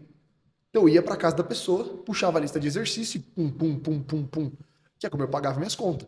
Esse era meu trabalho. Então, eu fazia esse bico. Meu segundo ano de cursinho foi o ano que pivotou muita coisa. Então, primeiro de cursinho eu não fiz nada, eu só estudei. Tipo, não tem histórico nenhum do Nick. O Nick ele ia pra igreja e estudava, só. O que o Nick fez? Só. Segundo ano, eu comecei a trabalhar no escritório de advocacia pra ver se era isso mesmo que eu queria. Da sua mãe? Percebi que não era. Tá. Falei, mano, não tem como. Sem chance. Mano, eu vou morrer nisso aqui, que negócio chato, insuportável. Comecei a me envolver com marketing e comecei a testar num canal de um amigo. Começamos a testar, o canal dele explode, viraliza e entra, tipo, no top de melhor canais de jogo de carro. Tipo, top 3. Pum. Mundo. Tipo, visualização, tipo, loucura. Ele começou a fazer vídeo do jogo que tava mais em alta, que era um jogo de batida de carro. O vídeo batia 1 milhão na mesma semana. O canal dele tinha menos de 100 mil inscritos. Falei, mano... E aí, você tem que entender que na minha cabeça eu tô me sentindo um droga, porque eu não passo em nada. Falei, mano, eu sou patético. Começo a fazer um negócio que eu acabei de aprender, bum, resultados brilhantes. Falei, mano... Não sou patético, pra só isso tô aqui, fazendo a isso coisa aqui. errada. Tipo, exatamente, tô fazendo coisa errada. Nisso, eu me desencanto do direito e me apaixono pela comunicação. Entendi. Com 18 anos. Formou com 16, 17, 18. 18. Então, 18 anos, falei, mano, quer saber, velho? Aí você prestou publicidade e marketing? Aí eu me inscrevi em publicidade e propaganda USP, pra fazer ECA. Então... Nossa. Eca. Mas você fez ECA? Não, foi quando eu tirei 42. Ah, tá. Então era pra eu passar na prova. Aí eu falei, mano, não tem como eu não tirar 52. Você tá maluco? Entendi, Mano, fiz agora, entendi. O pai é USP. E eu moro do lado da USP. Porque o Rio Pequeno é do lado da USP. Sim. Tipo, é do lado da USP. Eu Não, isso aqui nasci no USP, Acabou. É mesmo? No hospital. no hospital. Daí eu falei, mano, é isso. O pai tá on. Não tem nem como. Vai duvidar como. Você não É passou na ECA e você foi fazer o quê? isso. Esse também foi o ano que eu comecei a sair aos sábados pra ir em movimento evangelístico. Ah, aí entra o bailinho. Por quê? Imagina o seguinte, saco cheio do cursinho. Vou ficar fazendo simulado todo sábado? Tá maluco. Então, quando eu não ia fazer simulado, eu saía em algumas coisas que estavam começando a acontecer nos parques. Que a galera saía pra evangelizar. Vila Lobos, Ibirapuera. Tava tendo alguns rolês de célula. E eu comecei a me enfiar. E eu comecei a andar com uma galera que se movia em cura. Que orava pelas pessoas na rua, as pessoas eram curadas. E aquilo ali começou a mexer comigo. Então, todo esse shift, ele acontece nesse momento. da minha vida. Foi com esses movimentos que você começou a ter contato com uma galera que hoje é super influente no meio evangélico? Porque essa igreja, que é a Igreja Cristã da Família, era mais de boa, de bairro? Como é que ela era? Ela tem uma história muito grande e muito envolvida com movimentos antigos. O Gerson Ortega, que é um ministro de louvor muito conhecido, era de lá. O nosso pastor, a gente tem uma relevância muito grande, 80, 90 para tamanho que 2000. era? Cara, não lembro os números de cabeça, mas era bem grande. Era grandona? Assim? Era bem grande. Para aquela época, ainda mais. Então, mas a minha igreja era uma igreja de 300 pessoas. Tá. Então, era uma igreja de médio porte. Tá. Tinha uma boa comunidade de amigos, uma galera ali, crescia ali, tipo, super saudável, nada a reclamar. Na verdade, muito grato a tudo que Deus fez e todos os amigos. Você ficou lá até quando? Eu fiquei lá 17 anos da minha vida. Nossa, tempo. Então, tipo, fiquei muitos anos da minha vida lá. Até agora, até recente. E aí, nesse processo de descoberta, foi quando eu não passo no vestibular. Aí eu falo, mano, foi a primeira vez que eu realmente briguei com a minha mãe. Que eu levantei voz, que bateu porta, que eu bati de frente. Eu falei assim, eu não vou fazer faculdade. Isso aqui não é pra mim. Eu vou fazer comunicação e eu vou fazer minha grana empreendendo nessa parada. E você vai ver se eu não vou fazer dinheiro. Foi isso o tom. Briga, porque ela queria que eu fizesse faculdade. Eu falei, eu cansei de testar. Eu não vou tentar outro ano. Acabou. Não passei agora, acabou. E ter grana pra uma particular nunca foi. Possibilidade. Minha mãe, boa mãe que é, achou o curso de mídias sociais digitais na Belas Artes. Porque ela não ficou satisfeita. Ela parou e começou a pesquisar. Mas é um curso ou uma graduação? Uma graduação. Graduação. Ela falou, filha, achei isso aqui. Eu falei, mãe, não. Faz pelo menos. Vamos ver. Faço a prova, passo em primeiro. Ganhei a bolsa. Dá um diploma pra mamãe. Ganhei a bolsa. Começo a fazer faculdade em 2017, depois de 2 anos de cursinho. Todo esse processo, louco. E vou pra uma viagem pro Piauí. Começo de 2017. A linha do tempo. Do Piauí agora. Uma viagem missionária, onde a gente passa por 5 cidades. E nessa viagem eu vou com uma galera que ora por cura. Tipo, real. E eu tenho as maiores experiências sobrenaturais da minha vida nessa viagem. E eu volto dessa viagem transtornada. No melhor sentido possível. Tipo, mano, eu volto e falo assim, cara, isso aqui é real, é isso aqui que eu quero viver. E eu volto pegando fogo. Então eu via qualquer pessoa, eu orava pra ela na rua, eu pregava até pra poste. E aquilo ali, que já estava sendo borbulhado em 2016, ele explode em 2017. Que é literalmente 2 meses depois, que é 17 de março de 2017, é quando começa o bailinho. O que é o bailinho, Nick? É uma reunião de célula que a gente começou a pregar e o negócio pegou fogo e Tem cresceu. uma coisa louca que é o seu... Muito longe. O seu desenvolvimento que é de deprimido para abraçado pela igreja, para começando a ter visão, ou seja, o mundo espiritual se abrindo para você, mas isso é passivo, não é ativo, né? Você recebe a visão, você só vê, até para esse momento aí em que acho que você finalmente encontrou o caminho. E um confronto da mãe, né? Acho que... Então, mas aí que tá. Tem um ponto louco que é quando o jovem se revolta, o jovem adequado se revolta. Tem até aquele livro, João de Ferro, do Robert Bly. Tem um livro que chama João de Ferro, Robert Bly. Tem toda uma história, depois eu posso te contar. Mas um ponto relevante é que quando ele precisa liberar o João de Ferro, que é um monstro que está dentro de uma gaiola de ouro e que é ele mesmo, o monstro fala, olha, você precisa me soltar. E o menino fala, eu quero te soltar, mas eu não sei onde está a chave. E aí o monstro fala, a chave está embaixo do travesseiro da sua mãe. Daí ele fala, mas a minha mãe não vai me dar a chave. E aí o João de Ferro fala, você vai ter que roubar. Então existe um momento do desenvolvimento do menino, quando ele está indo para a maturidade, que ele precisa falar assim, mãe, chega, você é maravilhosa, mas eu preciso tomar esse caminho, ela não vai permitir e você vai de qualquer jeito, entendeu? E sempre a mãe volta. Aconteceu com a minha mãe também, quando eu quis sair de casa. A mãe, ela resiste, porque é o papel dela. Você força a saída, só que ela não fica ressentida. Ela volta, sabe? Entendi. E eu não tenho o que falar, porque em todo esse meu processo, quem mais me apoiou foi minha mãe. Sim. Tipo, foi maravilhosa. Vai lá.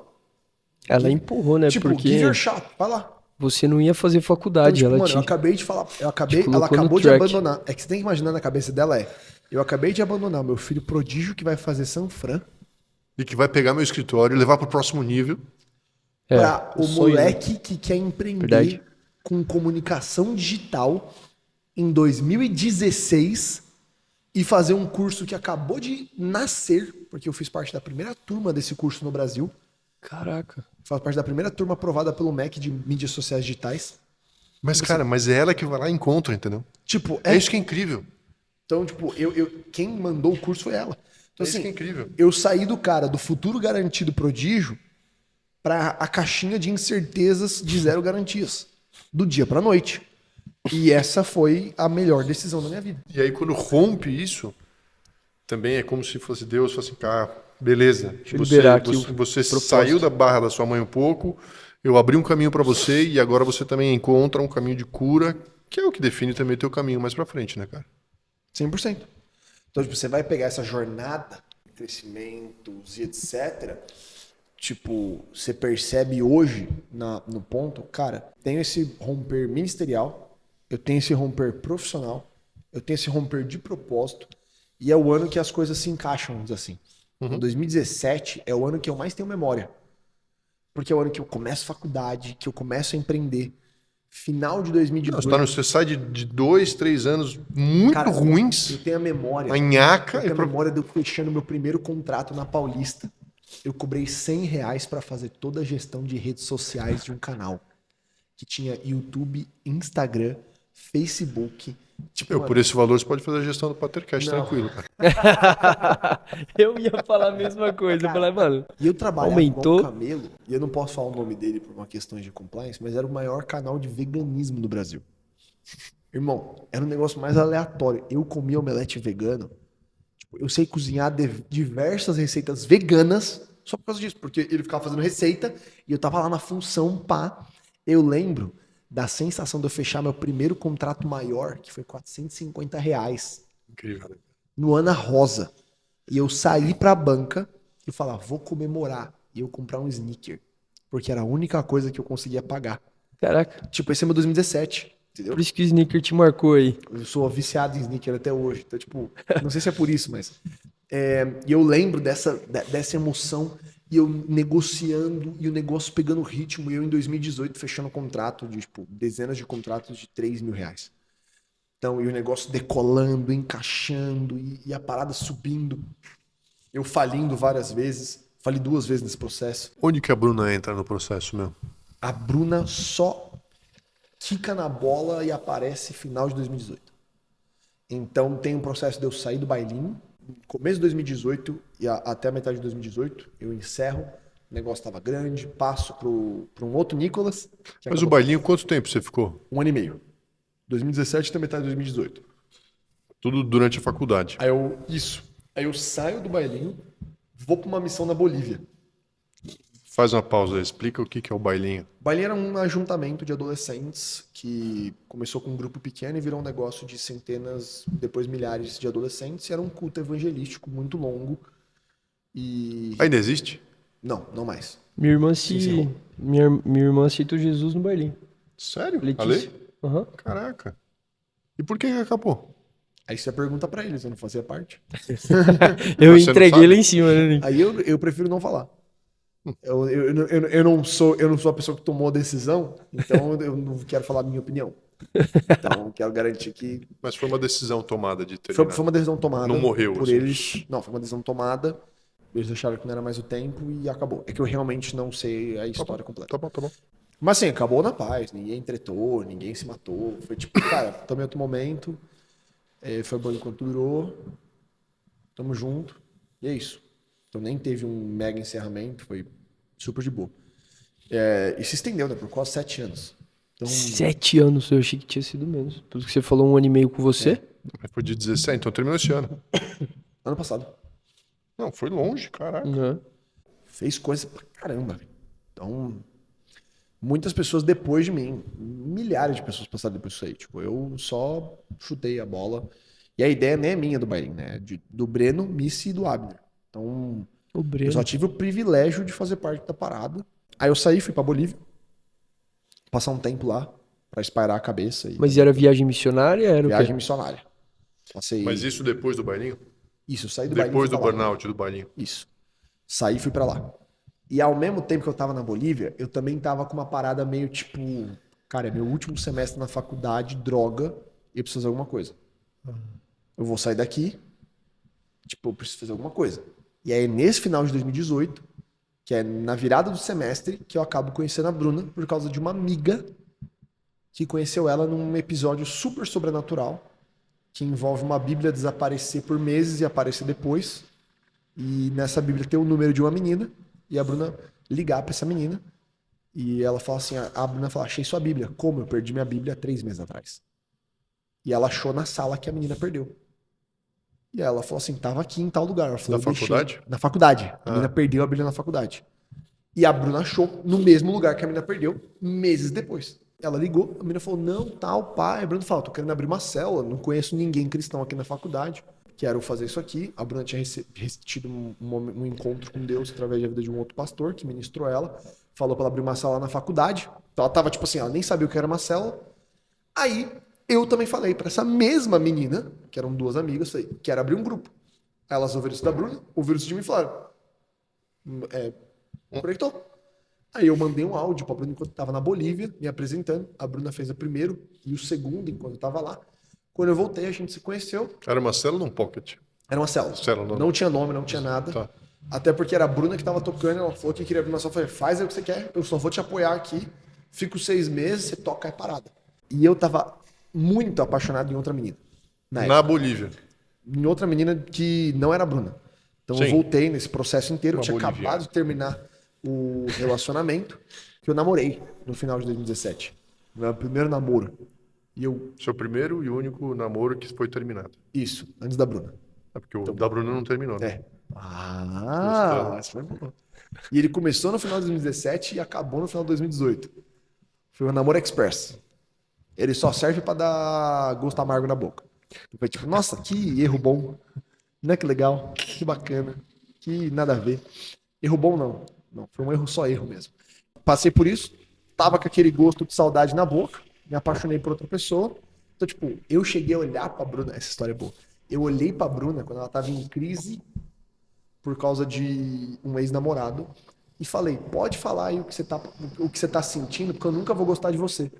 Tudo certo. Eu posso te ouvir. Isso depois que você tinha voltado da Bolívia. Sim, Você passou quanto tempo na Bolívia?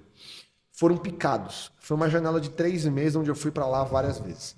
O máximo de tempo que eu fiquei lá foi 20 e poucos dias seguidos. E você foi como enviado da sua igreja? Ah, que legal. Missões que a gente foi fazer lá. Então, fiquei bastante tempo lá, em algumas idas e voltas. Cara, e onde que o Dunamis entra nisso aqui, meu? Eu conheci o Dunamis em 2017, por causa do bailinho. Porque uma das pessoas que era líder do Dunamis conhecia uma galera e tinha uma galera da Monte Sião que liderava no bailinho. Então, meio que, tipo, os mundos se overlap. Metade da liderança do bailinho era da Monte Sião. Quem que era, galera? Você quer os nomes? Tem nada demais. Manu, Pedro, Bruna. Tinha aquelas Gabriel? 2 meninas orientais, não tinha? Elas já faziam parte, não? Sim, elas faziam parte da equipe, mas elas não eram da liderança. Tá. A liderança mesmo era o Breno, o Pedro, a Bruna, a Manu e o Gabriel, o Katsura. Então, os 5, eles eram parte da liderança, que eram 10 pessoas que tocavam a parada. O Gabriel Katsura. Esse pessoal tá na igreja? Todos. Todos os 5. Tá. Então, eles estão lá com a gente. Então, tinha um overlap, entendeu? E 2017 para 2018 é quando o Dunamis estoura. E ele bomba e pega uma velocidade muito grande. Mas os caras que eram líderes, que é o Breno, o Abner e o outro, eles eram seus amigos pessoais? Como é que você foi parar no bailinho? Porque a primeira vez que eu fui pro bailinho foi um amigo meu que foi pregar lá. Ah, E uma mina que eu tava afim. Você me foi chamou. vítima da sua própria estratégia. Sempre tem essa história, né? A mulher puxando de Não, alguma uma mina que forma. eu, tipo assim, e não era nada oficial. Era só uma mina que eu tava gostando, tipo, nem dava em cima dela. Era, Mas tipo, quando era minúsculo o bailinho. foi o primeiro, 30 pessoas. Entendi. Então, tipo, eu fui lá e aí, o que aconteceu lá? Ela me chamou. Aí eu falei, vou ver. Aí eu descobri que um grande amigo meu que foi nessa viagem do Piauí comigo, Tá. ele quer pregar. Falei, óbvio que eu vou. O cara é meu parça, meu irmão. Aí eu fui lá. Então, aí conectou. Aí desde então eu não saí. Aí quando eu começo o grupo com a Bruna, 2018, tipo, a gente não tinha interesse nenhum no outro. Só que a gente se via toda semana. Porque faculdade é uma igreja. Isso é maravilhoso quando começa. Eu com a Paula, a gente começou com amizade também.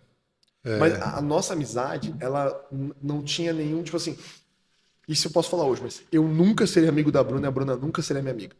Por quê? Porque a Bruna vem de um ambiente de festa e ela tinha acabado de se converter. A Bruna organizava rolê de 5 mil pessoas e bebedeira. E a Bruna era a princesa da faculdade. Ela era vice-presidente do comitê de... Ela era da Cuba, que era o Fúria Cubana. Era... Que é isso? Não é o Grêmio, qual o nome disso? Sei, o Grêmio Estudantil. Esse, o Grêmio Estudantil. Centro Acadêmico. Isso. Então, tipo, ela era da torcida organizada, a vice-presidente. Então, todo mundo queria ser amigo dela por causa que ela era a pessoa que tinha acesso às festas, etc. Tipo, ela era do mundinho onde ela era princesa ali naquela... A cheerleader. Eu era o cara que matava a aula pra ler. Eu saía da aula, achava a aula chata. Improvável. Inclusive, eu comecei a dar aula assim, desafiando um professor. Que ele falou que ele ficava irritado que eu saía pra ler. Ele falou, se você não precisar assistir, por que você não dá aula? Eu falei, eu dou. O que você quer que eu dê de matéria? E aí eu fui na outra aula e dei. E no final, humildade da parte dele, ele gostou da aula. Falou, nossa, aula boa! Ele me deixou dar ali uma parcela da aula. É um professor bom, né, cara? Tipo, Professor bom. ele foi pra me tirar, viu minha coragem, falou, deixa eu testar. Eu dei ali os minutinhos de aula, ele gostou muito. E ele me indicou. E eu acabei depois, mais pra frente, dando um curso livre, porque ele abriu essa porta. Legal. Então eu fui o aluno mais novo a dar um curso livre na faculdade. Legal. E a Bruna? Eu comecei a gostar dela, cheguei pro... Mas vocês fizeram célula junto? Sim, Vocês co-lideravam uma célula? sim. Todo o nosso relacionamento era só por causa da célula. Então, assim, a gente não... Tipo assim, justamente por causa desse ambiente, a gente nunca seria amigo. Tipo, não faria sentido. E não porque eu não gosto dela, etc., mas é porque os mundos eram muito Não, opostos. pelas vias normais vocês não tinham nenhuma conexão. Então, assim, e aí a gente começou a, tipo, se trombar. Se trombar muito. Se encontrar 2, 3 vezes por semana pra falar do grupo. Porque, mano, o grupo de faculdade é a igreja. É a pessoa que teve uma crise e aí você tem que buscar o cara no bar. Sim. E Você tirar muita pastoreia gente do a bar. galera, né? Tipo, mano, peguei muita gente dando PT, desovei muita droga pra gente. Então, mano, o cara se arrepende, tá com ali 200 gramas de prensado, você não pode jogar fora. Você tem que ir lá, ou no bueiro, ou no banheiro, abrir, dar uma leve de chavada pra dar umas descargas. Tem um protocolo pra fazer o negócio direito. O cara fez mesmo, detalhe, né? Então, tipo, muito. Joguei muita bala, muita droga. Abri muita cápsula de Não. pino pra jogar ali, lavar, pra depois ninguém ficar usando e achando. Tem que fazer as coisas direito. Não é só jogar droga no lixo. E aí, por causa desse processo, eu e a Bruna, a gente começou a ter muito contato. Muito mesmo. Só que eu sempre achei a Bruna bonita demais pra mim. O que é verdade. Então, e aí a gente começou a se gostar no começo de 2019, quando eu já tava trabalhando no Dunamis. Aí a gente começou a se gostar de verdade e a gente começou a namorar na metade do ano de 2019. Depois de eu fazer ela passar por um processo de ter certeza que ela queria me namorar. Passei 1 mês entrevistando ela, tadinha. Entrevistando? É. Primeira conversa que eu tive com a Bruna foi... A primeira pergunta que saiu da minha boca pra ela foi: quanto você ganha? Depois da gente se confessar. E ela falou quanto ela ganhava, eu falei: quanto você gasta? Ela: mais do que isso. Falei: então quem paga é o seu pai, né? Falei: assim não dá pra construir família. E aí? Aí eu eduquei ela. Ela falou, tá bom. Tá bom, eu deixo. Então, tipo, eu falei: cara, minha vida é essa aqui, é isso aqui que eu acredito. O que você acredita? O que você acha disso? Eu acho isso. E aí? Então, tipo, não era só um processo de deixa eu testar você, mas deixa eu também explicar claro, porque eu acho que eu já tinha tido o gosto de... Eu esperei 20 anos pra namorar. Minha primeira namorada eu tive quando eu ia 1 mês antes de eu fazer 20 anos de aniversário. Nunca tinha beijado antes. Casei virgem. Nunca bebi. Então, assim, eu já tinha esperado muito pra errar. Então, quando eu fui falar com a Bruna, eu falei: mano, eu tô fazendo isso aqui direito. Então, Sim, lindinha. deixa eu garantir, tipo... Você Deixa eu bater o checklist aqui. Você com tava você. com 22 aí. Tava, só que aí tinha um negócio que não era só deixa eu testar você, mas deixa eu garantir que você sabe quem eu sou. Pra você não ter uma surpresa desagradável, e depois voltar atrás, e a gente perceber que você se confundiu ou eu me confundi. Meu, é um negócio que a gente falou naquele episódio sobre namorado. Tipo assim, se você vai entrar, se você tá levando a sério isso, se você vai entrar nisso, bate algumas coisas, cara, sabe? Tipo, aliás, eu tava conversando até com a Paula, a gente nunca bateu, eu e minha esposa, antes, bom, a gente não tinha menor, eu não tinha, né? Menor condição, mas assim, qual a relevância que você dá para viajar? Pra mim não é grande coisa. Isso foi uma conversa com a Bruna. Pra ela é super importante. E Cresceu agora na- a gente tem um problema, A Bruna né? Uma crise, né? cresceu na praia e eu falei, a minha vida hoje ela é ministerial. Você tá em paz que a gente não vai pra praia todo mês? Nem uma vez por mês? Isso não vai ser uma realidade. Eu te garanto isso. Como é que você se sente em relação a isso? Porque você vê que era importante pra É ela. alinhamento, cara. Ô, Nick, de onde que veio esse teu alinhamento, assim? Foi de tomar porrada da vida? De onde que você vê que vem esse senso até de hombridade, de você ter uma direção clara? Assertividade, né? É, uma assertividade de homem mesmo, de ter a postura. Eu sempre fui cresci nesse ambiente. Eu sempre cresci sendo discipulado. E eu Isso sempre- você fala igreja, ambiente igreja. E a minha mãe sempre foi o certo pelo certo, errado pelo errado. Muito bom. Não é torto, não tem papo que dá curva. O negócio é esse. Então essa assertividade, essa direção, essa velocidade, essa potência vem desse lugar. E vem de um lugar também de a experiência de namorar errado, tendo esperado 20 anos, ela foi muito amarga. Ela falou assim, mano, você não espera tanto tempo pra, tipo, vacilar, tá ligado? Não precisava ter Não esse. precisava, entendeu? Tava fazendo tudo direito. Então, veio de um senso de zelo, meu. Tipo, mano, você é pra fazer isso aqui de novo? Deixa eu fazer o que eu não fiz. Eu fui pela emoção, então eu fui pro outro extremo, entendeu? Na verdade, esse confronto que eu digo de um mês com a Bruna, eu não acho que ele é o mais saudável. Funcionou pra gente, mas ele não veio, eu não acho que todo mundo tem que fazer isso, porque ele veio de um lugar meu, tipo assim, eu fui pra um lado do super emoção e eu quis hipercompensar. Falei, agora vamos fazer isso aqui, ó, é papo no olho, é isso aqui que eu acredito, o que que você acredita? Eu gosto disso, você gosta disso? E de novo, não era se encaixa a mim. É deixa eu garantir que você tá entendendo quem eu sou, e eu tô garantindo que eu tô entendendo quem você é, e a gente não tá tendo surpresa aqui nessa jogada. Mas nessa conversa, como que ela reage? Que? Como que ela reage? Extremamente bem. É. Porque a Bruna, ela tava num lugar tão apaixonada por Jesus, e eu acho que eu fui a primeira pessoa que teve esse processo discipular com ela, se é que pode dizer. Ó, E a Bruna tinha um respeito e um carinho muito grande. E ela sabia que não vinha de um lugar de dor, ou era tipo assim, era zelo. Ela sabia desse coração. Então ela falou, não, é isso aí. E ela era aberta. A Bruna não guardava as coisas. Ela não fingia. Ela falava, não, eu penso isso. E tal coisa, como é que é? Não, é isso aqui. muito bom. Então foi um processo de alinhamento para já tomar as decisões do que cede ou não. Então, e de muito alinhamento mesmo, de sem surpresa, entendeu? Então não teve surpresa no namoro. A gente Essa foi verdade amigo, traz a gente foi segurança. amigo por um ano, namorou por um ano, noivou por um ano e casou. Cronometrado. E quanto tempo depois do casamento vocês vão pra Austrália? 6 meses. 6 meses depois de casar. É, Ah, foi rápido. 6 meses. Vocês Mas a ficam... gente já sabia 1 ano e meio antes. É verdade, é um processo longo. Né? Foi um processo bem longo de ir pra Austrália. E quanto tempo... Vocês ficaram na Austrália quanto tempo? 8 meses. 8? E como que foi o processo de você estar na Austrália e o que acontece com teu pai nesse período? Tá, eu tô na Austrália fazendo faculdade de teologia com a Bruna, trabalhando numa agência, a Bruna trabalhando num lugar, feliz da vida. Não acontece nada na Austrália. Tudo fecha às 5 da tarde. Então, 6 da tarde já é noite, 9 da noite é madrugada. Todo mundo acorda às 5 da manhã, andando de skate, batendo porta, batendo palma. Tipo, uma vida muito early morning, deixa eu saudar o sol, fazer uma yoga, conectar com a grama, meu, sentir energia. vai muito legal, bem. né? Caramba, é tipo isso. Só que, deixa eu fazer meu avocado, sabe? Que é orgânico e comer ele com lixia e papaya. É isso. E é uma vida muito fácil. Você ganha muito bem, tudo é muito barato. Tipo, é uma vida fácil, fácil. A gente que é brasileiro, que é sofrido, que pega 7 horas de ônibus pra ir, 7 horas de ônibus pra voltar, tipo, não tem isso, entendeu? A galera acha longe pegar 20 minutos pra trabalhar. Longe, tipo, longe. Então, assim, a gente tava muito de boa, meu pai ficou muito doente.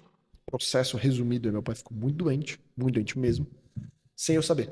Ele escondeu a doença de mim antes de eu ir. Então, eu não sabia que ele tava doente, ele tava doente. A diabetes que ele tinha era uma diabetes neuropática, comeu os músculos dele. Então, ele começou a atrofiar. Então, antes de eu ir para a Austrália, quando eu encontrei ele pela última vez, ele já não conseguia mais pegar xícaras sem queimar a mão. Porque a xícara estava quente, e ele pegava na xícara assim, e ele não sentia que a mão dele estava queimando. Então ele deixava tipo, a mão encostada na parte quente da xícara e ele tinha várias feridas na mão. Caraca, mano. Então, e aí eu vi ele nesse estado, ele falou, não, que isso aqui tá sob controle, tal, Que tal. idade ele tinha? 55. Bem novo. 54. Bem novo. 54. Então, tava muito ruim de saúde. Meu pai sempre foi um cara grande. Tava muito magro, muito fraco. Ele não tinha mais força. Então, é aquele cara que era um touro, que agora tá mal andando. Às vezes até precisa de cadeira de rodas. Só que na época que eu tava lá, ele não tava de cadeira de roda. Ele andava um pouco escorado, mas ele andava, ficava sentado, a fala dele não tava enrolada. E quando eu fui, por algum motivo, isso piorou muito a doença dele.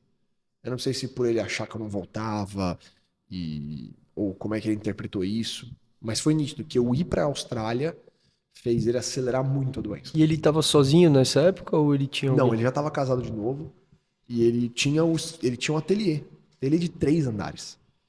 Então, perdão, 2 andares, mas com um prédio do lado. Então, tipo, era gigantesco o ateliê dele. Era um prédio de esquina, com 2 andares, que pegavam outro prédio Casa lá em Verde. cima. Não, isso aí era na Praça da Árvore, aqui em São Paulo. Linha Saúde, Azul. né? Hã? Saúde, Saúde. né? Isso. Depois da Saúde, antes do Jabaquara. Se você não é paulistano, abre o mapa. E aí, nesse processo, ele ficou muito mal. Ele acabou começando a ficar de casa, não conseguia mais trabalhar, cadeira de rodas, fralda. E aí, entra num processo de cuidado. Eu assumo as despesas para cuidar dele, porque começa a ficar muito caro. Pagar o convênio dele, arranjar um convênio para ele conseguir se manter e etc. Todo esse processo. Eu tô lá na Austrália, não ganhando em real, tendo que custear com as reservas que eu tinha deixado aqui, depois de vender tudo para ir pra lá. Então, tudo que a gente tinha de reserva para quando a gente voltasse, a gente começou a queimar. E aí, nesse processo, ele começa a ficar muito, muito doente, muito doente, muito doente. 3 meses já nessa ginga. Tem um AVC, vai para o hospital. Nesse processo de exames, etc., tem um duplo AVC. Ele entra em coma, o médico me liga. Eu tenho essa memória que ele me ligou numa quarta-feira, fala comigo e fala, cara, se você quiser se despedir do seu pai agora. Eu desligo o telefone e falo pra Bruna, a gente vai voltar pro Brasil, compra as passagens, trancamos a faculdade, pedimos demissão do emprego. A gente pousa em São Paulo no domingo.